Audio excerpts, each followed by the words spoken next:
एक तरफ जहां कोरोना महामारी का प्रकोप पूरा विश्व में अपना पैर पसार के बैठा हुआ है, लोग पहले जहां सिर्फ सर्दी, बुखार, खांसी जैसे लक्षणों से अपने आप को बचाने की कोशिश में लगे हुए रहते थे, वहीं अब ज्यादातर लोग मानसिक तनाव जैसी बीमारियों के भी शिकार बनते जा रहे हैं। लोगों का निरंतर यह सोचना कि छोटे मोटे लक्षणों से भी हमें कोरोना तो नहीं, उन्हें एक कोरोना का मरीज न होने के बावजूद भी एक मानसिक रोगी बनाने में अपना महत्वपूर्ण योगदान निभाता है। हम आप सबको ये जरूर बता दें कि हमारा आत्मविश्वास और लगातार अपने प्रतिरोधक क्षमता को दुरुस्त रखना ही हमें इस महामारी के समय से एक अच्छे भविष्य की ओर ले जा सकता है। पर यह तो सिर्फ पहले महामारी ने ही समूचे मानव प्रजाति के लिए काल का रूप ले लिया था, पर अब तो पर्वतीय क्षेत्रों में भी प्राकृतिक आपदाओं ने मनुष्य के जीवन पर फिर से एक प्रश्न उठा दिया है। वैसे तो आमतौर पर पर्वतीय इलाकों में प्राकृतिक आपदा आती ही रहती है, जिसमें कई सारे लोग अपना कुछ न कुछ खो ही जाते हैं। लेकिन अगर किसी क्षेत्र में यह आपदाएं लगातार ही आती रहती हैं, तो प्रशासन से भी कई सवाल किए जा सकते हैं कि वहां के लोगों के लिए क्या क्या सुरक्षा का बंदोबस्त आमतौर से किया जाता है।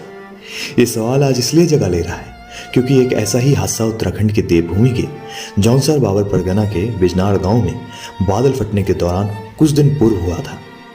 कई परिवारों ने अपने सदस्यों के साथ साथ अपने जीवन के सारे अर्जित सामान खो दिए। अब उनके पास जीविका का कोई आधार शेष नहीं है। सबसे अहम बात उनके लिए यह है कि घर के कमाऊ सदस्य के आकस्मिक निधन व सामानों की क्षति के बाद बचे शेष जीवन का गुजारा आखिर हो तो कैसे हो।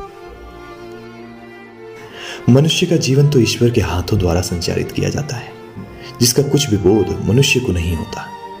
प्रकृति द्वारा होने वाली घटनाओं पर किसी का जोर नहीं रहता, पर क्या लगातार ऐसी घटनाओं के होने से लोगों द्वारा चुने गए प्रतिनिधियों से ये सवाल पूछना लाजमी नहीं है कि अगर कभी भी आपदा आने से जिन जिन लोगों के जान माल को हानि पहुंची है, तो उनके लिए इस संकट की घड़ी में प्रशासन द्वारा क्या सहायता पहुंचाई जा सकती है। लेकिन नहीं, आज पहाड़ों पर वहां के चुने हुए प्रतिनिधियों द्वारा ऐसा कोई कार्य देखने को नहीं मिलता जिसमें कि परिवार को कुछ हद तक सहायता भी पहुंचाया जा सके।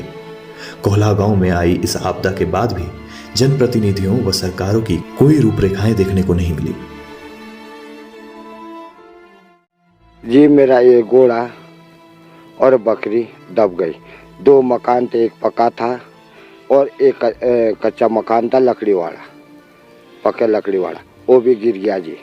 वहाँ कोई सफाई हो गई सब, और जितने भी भांडे बर्तन कपड़ा था, बिस्तर था जी, टूटा फूटा, वो सब चला गया जी। वहाँ से उसका मुआवजा मिलना चाहिए सर मुझे। मैं न मकान बनाने लायक है, बुढ़ा आदमी हूँ जी, मैं लड़का एक है, मजदूरी करते हैं जी हम।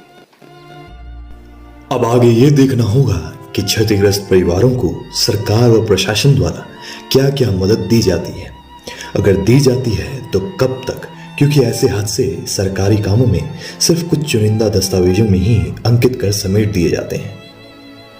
आगे की जानकारी को जानने के लिए देखते रहिए DCP न्यूज़।